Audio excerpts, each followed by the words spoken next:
Morning po sa ating lahat. Praise the Lord. Kita-kita na naman tayo, araw ng Sunday, para magpuri, magsamba, at makinig ng salita ng Panginoon. No? Nang una, we welcome natin ang presence ni Pastor Bon. We are happy that you are here, but we are also lonely dahil madali ka lang dito. No? Sa Sabado, aalis na ulit si Pastor Bon. No? Isang linggo lang natin siya makakasama. Ganon kabilis. No? Pero happy pa rin kami. We are all happy. Pero kung meron man sigurong pinaka-happy dito, si Narcina. No? Kompletong-kompleto yung birthday. No? Dumating yung love of my life niya. No? So yung mukha ni Narcina parang hindi ko talaga maano sa no? May tuwa, may galak, may saya. No? Iba talaga. Praise the Lord.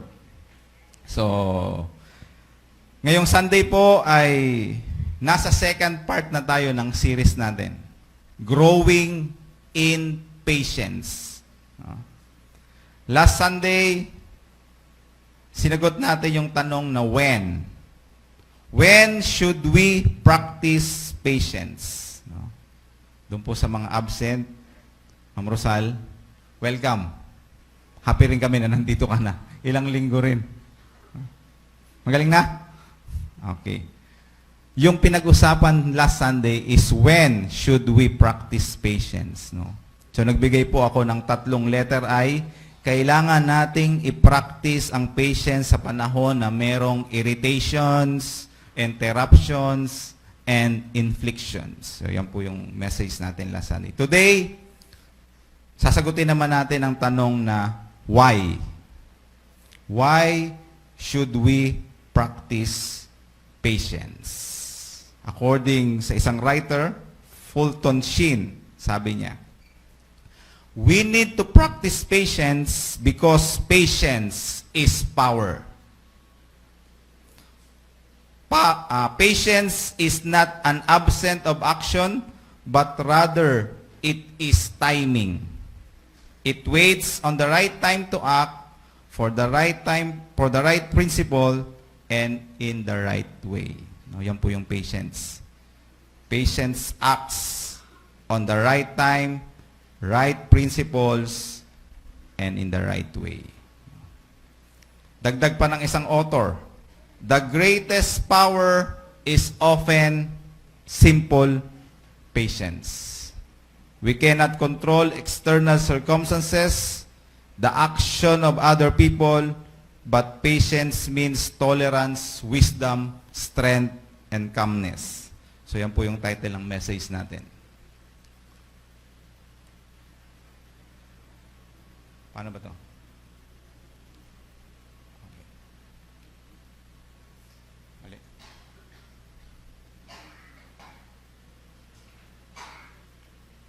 Okay.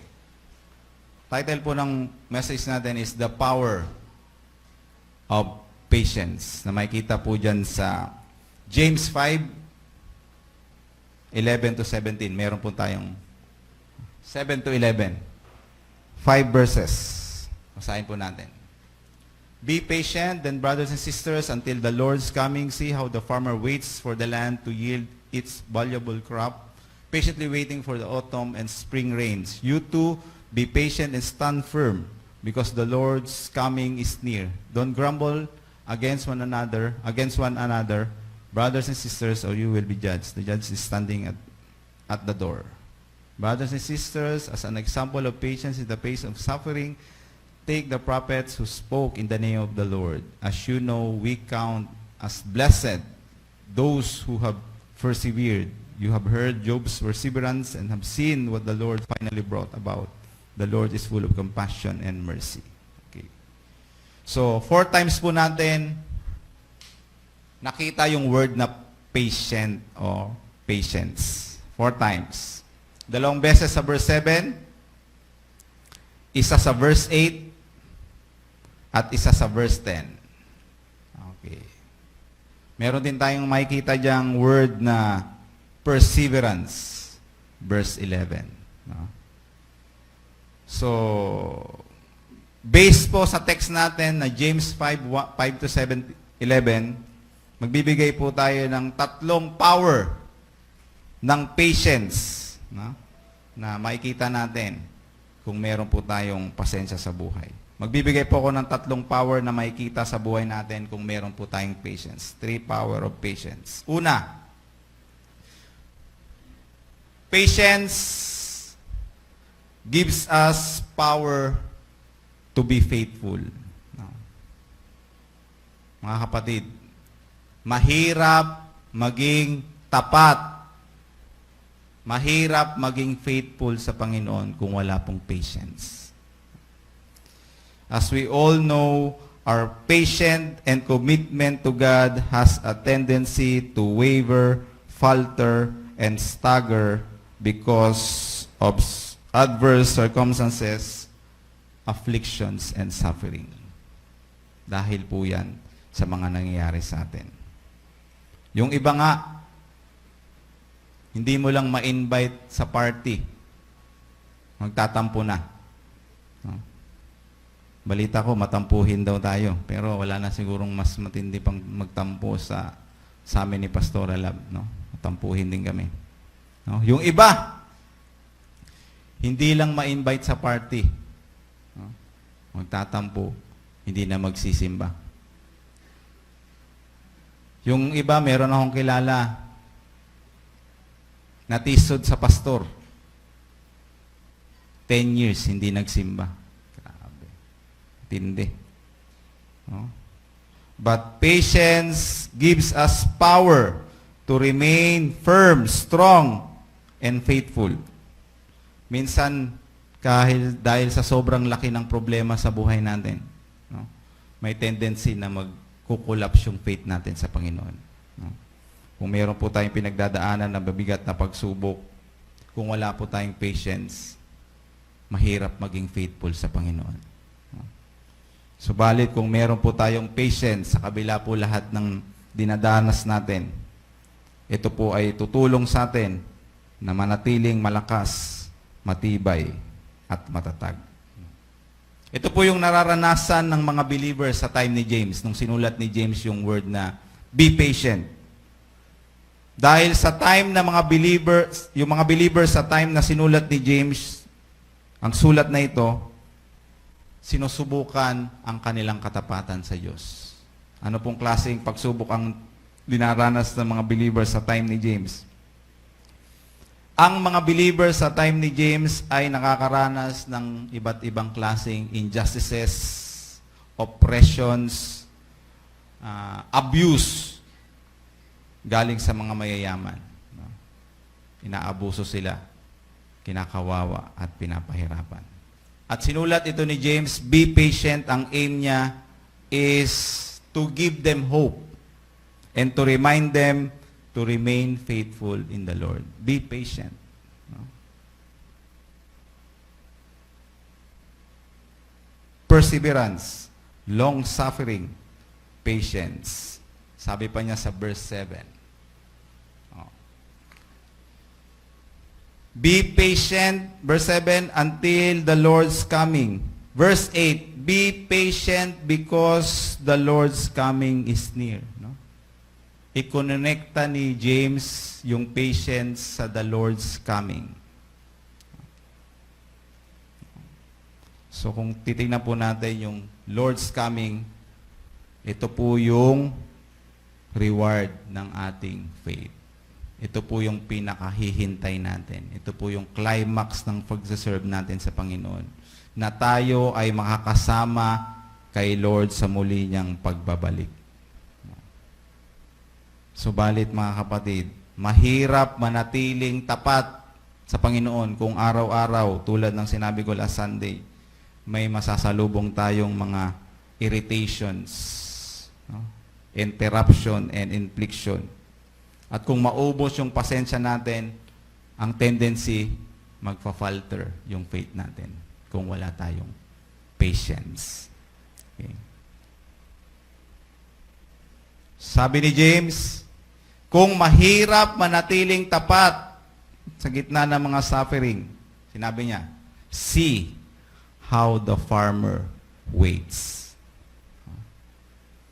So binigay niya yung illustration ng farmer. Kung nahihirapan kayo sa mga pinagdadaanan nyo, kung marami kayong pinagdurusahan, maraming mga pagsubok, tignan nyo yung mga magsasaka. Mga kapatid, grabe po ang patience ng isang farmer. 2002, na-intern po ako sa isang remote area. First ministry ko. Sarangani. Literal. Bundok. Masasabi mo na isang lugar ay bundok pag yung mga bahay sa barangay is walang CR. Okay. So doon po, literal, wala ka po kayong makikitang CR.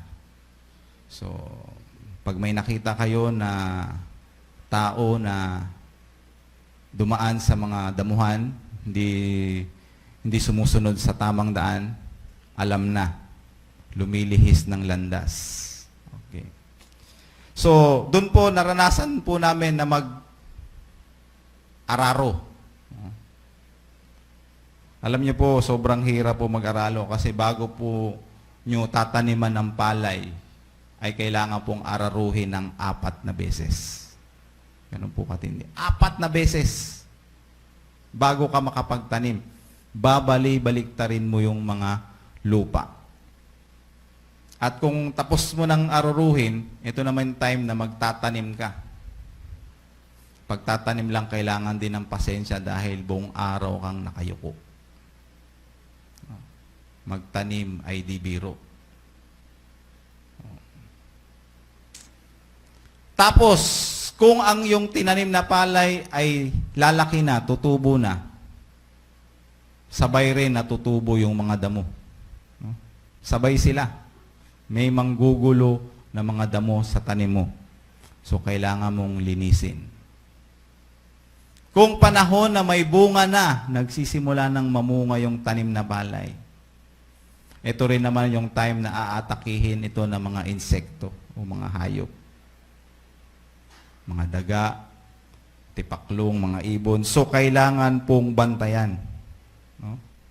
So, mga kapatid, bago pa dumating yung harvest na hinaantay ng isang magsasaka, napakarami pong sakripisyo ang kailangan pagdaanan. Kailangan po ng patience. See, the farmer waits. No? Subalit, sa panahon na dumating na po yung time ng harvest, sobrang punong-puno po ng kasiyahan ng puso po ng isang magsasaka. At hindi lang puso, pati bulsa, masayang-masaya rin kasi makaka-harvest na.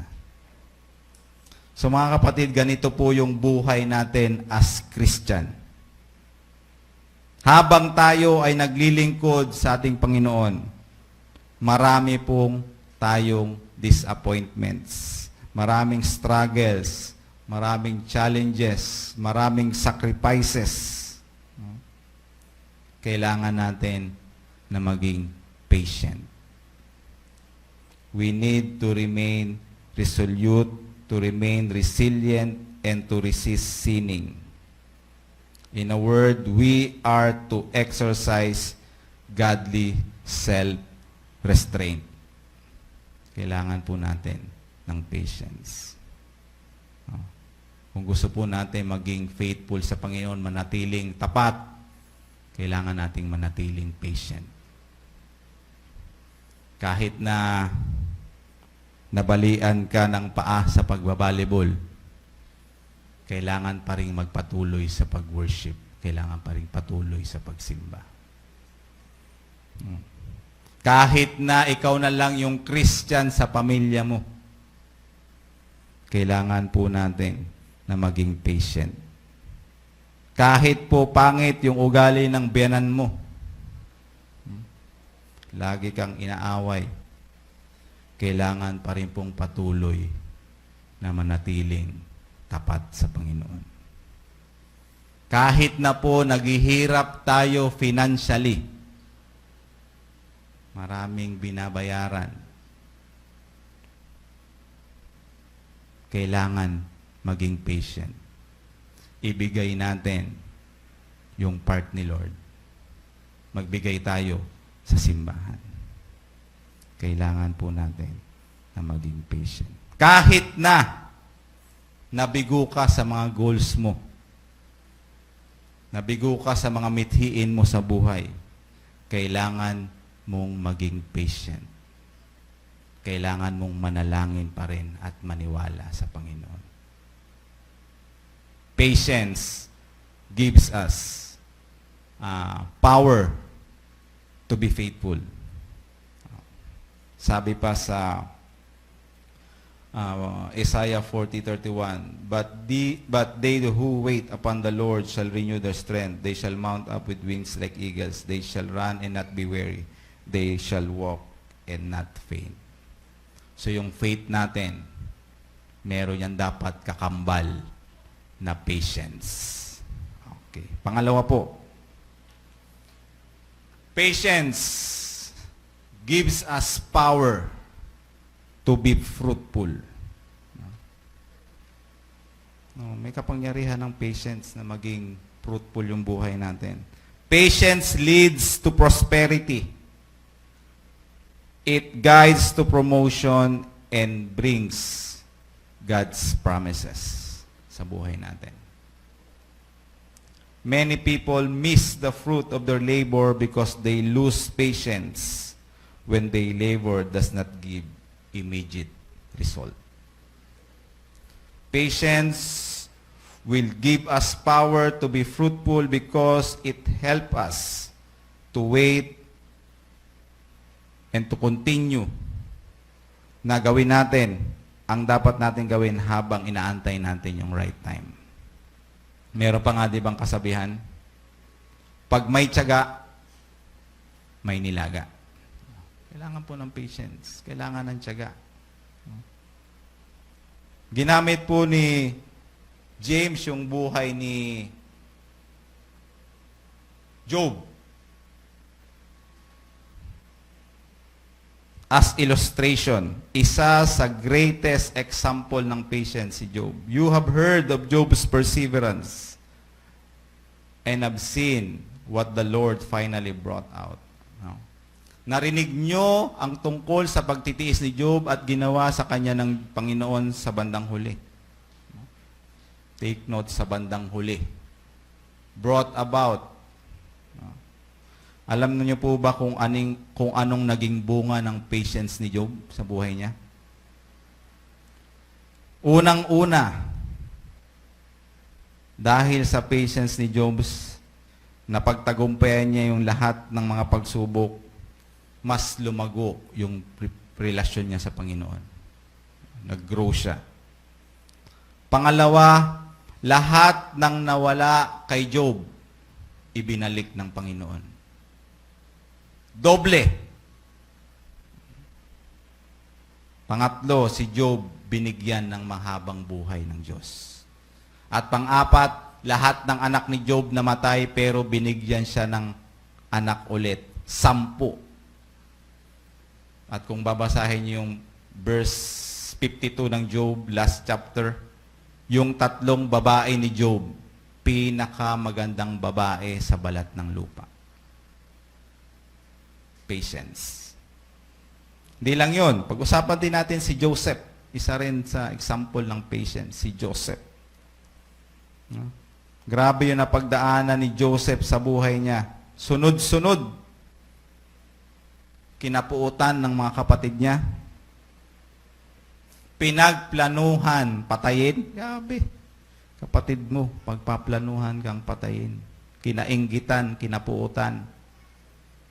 Ibinenta para maging alipin si Joseph. Pinagbintangan ng kasalanang attempted rape. Ikinulong ng walang kasalanan. Subalit sa lahat na ito, nanatiling patient si Joseph. And according sa story, hindi po nasayang yung patience ni Joseph dahil sa tamang panahon, nagbunga ang lahat. At the age of 30, naging kanan kamay ni King Pharaoh. Siya ang in charge ng palasyo ni Pharaoh at ng buong bayan ng Egypt. Si Joseph ay naging isang mabuting leader, naging pagpapala sa kanyang nasasakupan at sa kanyang pamilya. Siya rin ang ginamit na instrumento ng Diyos para i-provide ang pangangailangan ng Egypt at kalapit nitong bansa sa panahon na dumating yung famine. In short, nagbunga ang patience ni Joseph. So mga kapatid, kung gusto po natin maging fruitful sa buhay, kailangan po natin ng patience. Magbubunga po ang lahat ng ating pinaghirapan. Magbubunga ang lahat nating inaantay. Maging patient lang po tayo. Tuloy-tuloy lang po. Tuloy lang po tayo sa mga minimithi natin. Kung hindi pa dumarating ang hinihintay mo, hintay-hintay lang. Kung wala pang nangyayari, kung wala pang resulta ang iyong paghihirap, tiyaga-tiyaga. Sipag-sipag. Kung ngayon sa panahon natin, kung sa panahon ng buhay mo ngayon ay medyo taghirap ka pa financially, tiis-tiis muna. Kung medyo lugi-lugi, tiis-tiis. Kung hindi pa dumarating ang success sa iyong buhay, be patient and wait upon the Lord. Antay lang tayo sa Panginoon. Si Bill Gates, siya na mismo nagsabi, patient is a key element of success. Kailangan po ng patience. Baka kasi hindi pa dumarating yung success sa buhay natin kasi baka wala pa tayong patience. Patience gives us power to be fruitful. Last na po. Pangatlo na po. Wala pong gustong mag-guess. Clue, F. Ending full.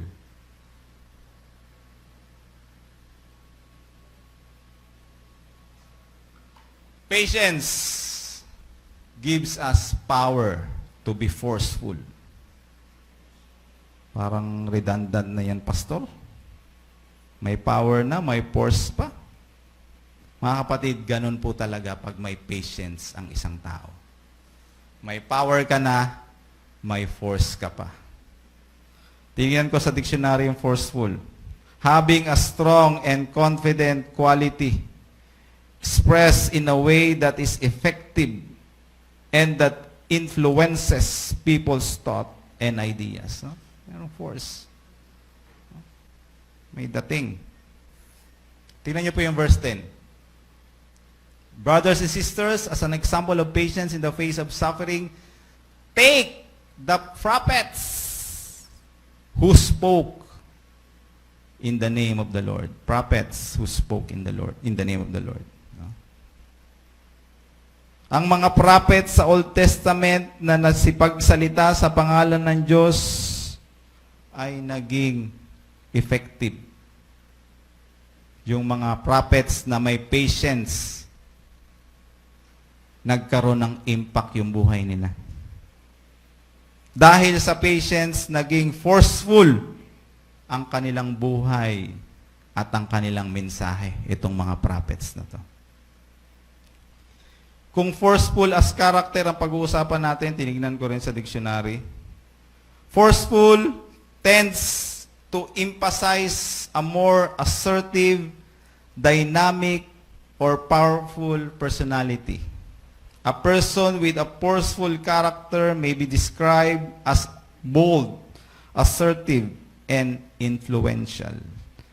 They have a commanding presence and the ability to make a strong impact on others through their action, words, or demeanor.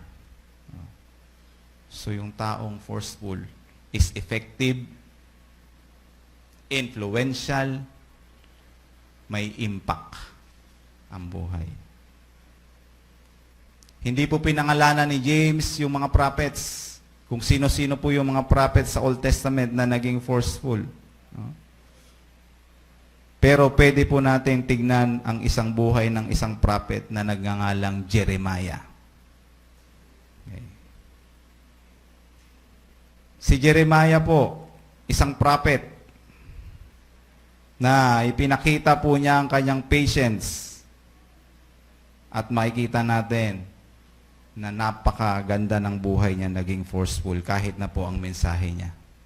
Isang araw, walang takot na idinileklara ni Jeremiah ang kasalanan at kasamaan ng bayan ng Juda. Yan po yung ginawa niya. Dineclare niya yung sin at wickedness ng bayan ng Juda. So dahil po sa ginawang ito ni Jeremiah sa kanyang pagsasaysay, siya po unang-una ay itinakwil ng kanyang pamilya. Pangalawa, itinakwil ng sariling bayan. At pangatlo, pinersecute ng mga religious leaders at pinagbantaan na papatayin kung hindi siya titigil sa kanyang mga sinasabi. Mga kapatid, sa kabila ng mga pag-uusig, sa kabila ng mga threats kay Jeremiah, nagtiis at nagtiyaga si Jeremiah. Patuloy siyang nagsalita sa pangalan ng Diyos.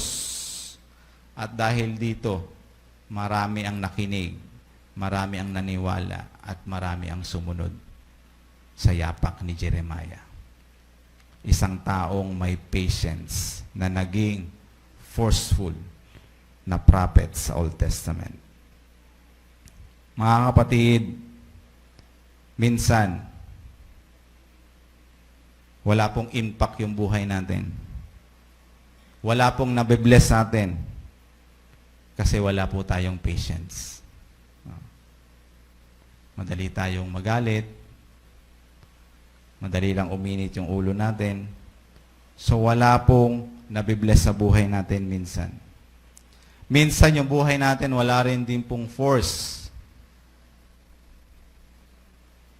Hindi po tayo maka-influence sa ating mga kamag-anak dahil hindi rin nila nakikita sa atin ng long suffering, ang perseverance, ang patience. Hindi tayo maka-influence sa ibang tao kasi tayo mismo madaling ma-discourage. No? Nakikita nila sa buhay natin na tayo na mga Christian minsan hindi masaya, minsan discouraged, at minsan walang joy sa pagsaserve sa Panginoon. So, ang challenge ngayong umaga mga kapatid, kung gusto nating magkaroon ng impact yung buhay natin, kung gusto natin na magiging blessing tayo sa iba, at kung gusto natin maging influential, kailangan natin ng patience, pagtitiis, pagtsatsaga, at katatagan. Patience gives us power to be forceful. In conclusion, we need patience because patience is power. It gives us power to be faithful, fruitful, and forceful. Morning po sa ating lahat.